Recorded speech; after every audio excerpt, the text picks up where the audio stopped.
जय जगन्नाथ ସାଙ୍ଗମାନେ ଆଜି ମୋର ବ୍ଲଗ୍ସ ଆରମ୍ଭ ହେଉଛି ଅଙ୍ଗନବାଡ଼ିରୁ କାହିଁକିନା ଅଙ୍ଗନବାଡ଼ି ଯାଇଥିଲୁ ଏଇ ପଛବାଲି ଯିଏ ମୋତେ ନେଇକି ଯାଇଥିଲା ହାରି ତାପରେ ଛୁଆଙ୍କ ସାଥିରେ ଏଠି ମସ୍ତି ହେଇଗଲା ଏଠି କିଛି ଫଟୋ ଫଟୋ ଉଠେଇଲେ କିଛି ଗଭର୍ଣ୍ଣମେଣ୍ଟକୁ ଦରକାର ବୋଲି ତ ଆମକୁ ହିଁ ଡାକିକି ନେଇଯାଇଥିଲେ ତ ଅଙ୍ଗନବାଡ଼ିଟା ବି ବହୁତ ସୁନ୍ଦର ଲାଗୁଥିଲା ଆମ ଓଡ଼ିଶା ଅପେକ୍ଷା ତେଲୁଗୁରେ ଅଙ୍ଗନବାଡ଼ି ସବୁ ଭଲ ସୁନ୍ଦର ହୁଏ କାହିଁକିନା ମୁଁ ଆଗରୁ ବି ଅଙ୍ଗନବାଡ଼ି ଦେଖିଛି ମୋ ଝିଅ ଜନ୍ମ ହେଲା ବେଳେ ତ ବାସ୍ ଫଟୋ ଉଠିଆ ହେଇଗଲା ଆମେ ଆସିଲୁ ଭାରି ଆସିଲା ପରେ ଆଉ କିଛି କାମ ନଥିଲା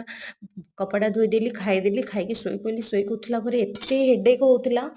ତ ଆଉ କିଛି ଭିଡ଼ିଓ କରିନଥିଲି ଏତେ ହେଡ଼େକ୍ ହେଉଥିଲା କଫି ଟିକେ ବନେଇଦେଲି ପିଇଦେଲି ତାପରେ ଭଜା ବସେଇଥିଲି ପରଟା ବସେଇଥିଲି ମୋର ଓଷା ଥିଲା ତ କିଛି ମୋ ଝିଅକୁ ଖାଇବାକୁ ଦେଇଦେଲି ମୋ ଝିଅ ଖାଇକି ପାଠ ପଢ଼ୁଛି ଆପଣ ଦେଖିବେ ଲାଷ୍ଟରେ ଅଛି ତ ମୁଁ ଏବେ ଟିକେ କାକେରା ବନେଇଦେଲି କାକେରା ବନେଇକି ତା ଦେହରେ ମୁଁ ଟିକେ ଖାଇଦେଲି ଆପଣ ଯଦି ମୋ ଭିଡ଼ିଓ ଭଲ ଲାଗୁଛି ସବସ୍କ୍ରାଇବ୍ ଟେ କରନ୍ତୁ ଥ୍ୟାଙ୍କ ୟୁ।